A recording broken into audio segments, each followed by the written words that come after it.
অভিমান, রাগ, ক্ষোভ, দুঃখ যার যা আছে তা আজ বিদায় বেলায় মায়ের কাছে সেই বিসর্জন দিয়ে আমাদের পাশে থাকুন। মা সকলের ভালো করুক। আজ সবাই মন খারাপ থাকলো, আমরা মহাপ্রসাদ বিতরণের মাধ্যমে আজকে দশমীর সকল কর্ম সম্পন্ন করতে চলেছি। অবশ্যই কৃতজ্ঞতা সকলে যারা যেভাবে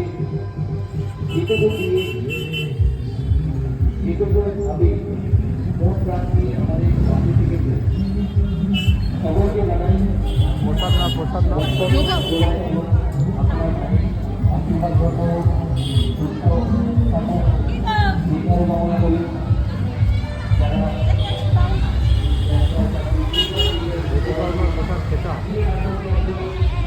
এখানটা ওই একই লাইটিং আছে।